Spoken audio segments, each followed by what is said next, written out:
Okay, this is the story of Old Bones the Wonder Horse, aka Exterminator, and how I won the 1918 Kentucky Derby. 10 days before the Derby, which was May 11th, 1918. It's the 44th running of the Derby. 10 days before the Derby, the trainer, Henry McDaniel, goes to the owner and says, your favorite to win the Derby, Sunbriar, is not training well. Sunbriar was the winter book favorite to win the Derby. He was the horse of the year in 1917, and a lot of the experts expected him to win the 1918 Derby, but he's not training well. And McDaniel says we need a horse to pick up the pace, to help train Sunbriar. So Kilmer says $500. You should be able to buy a pacing horse, a work horse like that. And he goes out. He can't find one for $500, but he buys one for $10,000, $9,500 plus $9,000 plus two $500 fillies, $10,000. That's twice as much as Kilmer spent for Sunbriar. And when he comes back, Kilmer's not too amused. He thinks it's the ugliest horse he's ever seen, and but anything for Sunbriar. And as the days get shorter toward the Derby, it's very apparent to the trainer that Sunbriar is not training well. He's got ring bone actually, and he's the last minute. Henry McDaniel says this horse cannot run in the Derby. He's not training well, but Exterminator is eligible to run in the Derby, and why don't you enter him? And Kilmer won't hear anything of this because he thinks he can outrun Exterminator, and but the guy who discovered the founder of the Kentucky Derby, so to speak, Colonel Matt Wynn comes to him and says, "Look, this horse looks good to me in training. Once you enter him, you got nothing to lose. He probably won't win the race, but he should do okay."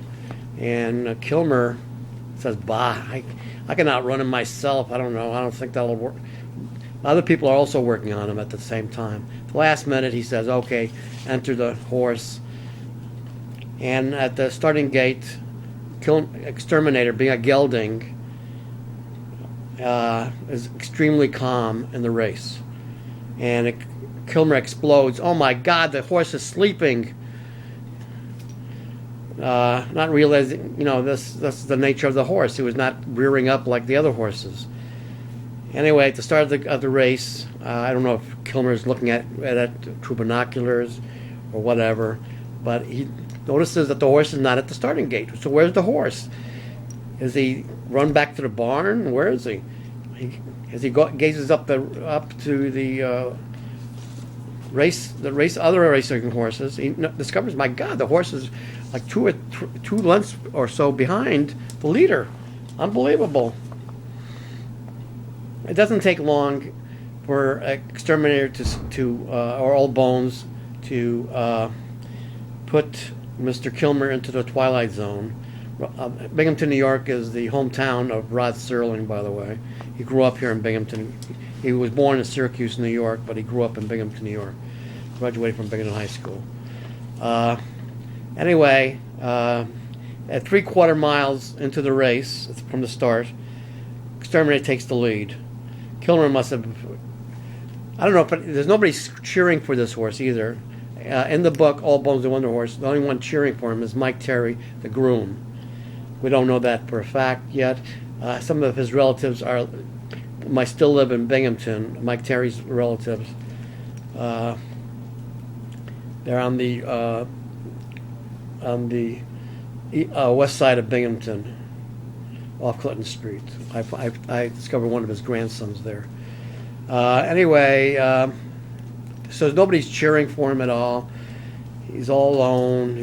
He's the forlorn hope for for the Kilmer stables, and by 3/4 of the mile in, he takes the lead, and Kilmer must have gotten out of his jaw must have dropped if he actually saw the race.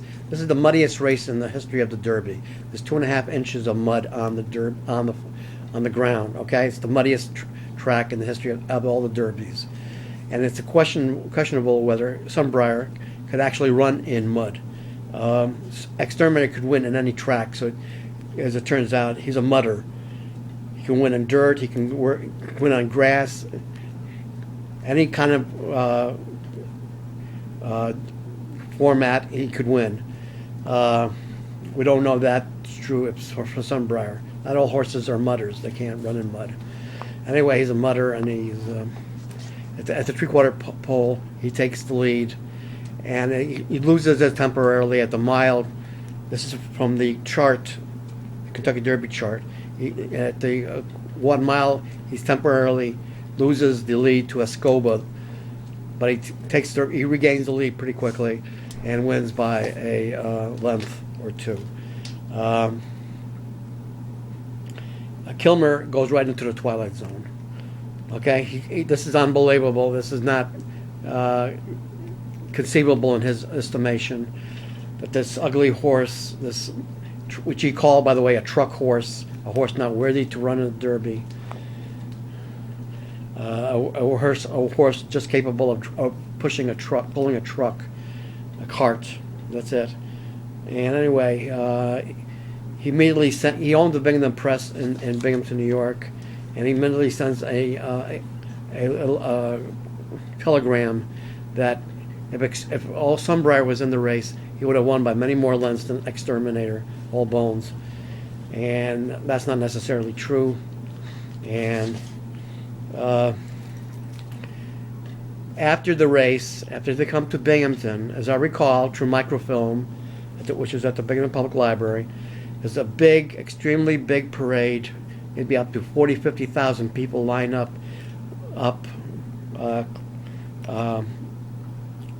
Shenango Street up to Court Street, up to Main Street, down going to Sunbriar Court, on the viaduct, and there's a photograph of it somewhere in which he comes probably 10, 15 days after the Derby, which should be found, hopefully discovered by other students, by other people looking into this.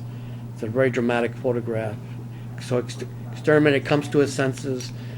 After he sends it, he realizes he won the Derby. He's getting patted on his back, and he's in seventh heaven. Also, the odds for the Derby is incorrect. He wanted, according to the official odds, he wanted 30-1. That's not correct. Okay, in my opinion. There's a large pool of small bets that come from Binghamton. Lots of people in Binghamton bet on Sunbriar to win the Derby. But when he's scratched, they have no place to put all this money, and they have to bet on all bones. So the actual odds are not 30-1, but probably hundreds to 1. His half brother, Donerail, won the 1913 Kentucky Derby, 90-1 odds. That's the longest odds in the history of the Derby. We don't know the circumstances for those long odds, but I imagine it can't be any. It would be longer if all bones did not have all the money from Binghamton betting on him by default. Then it would be hundreds, probably more than 90-1, hundreds to 1. Thank you.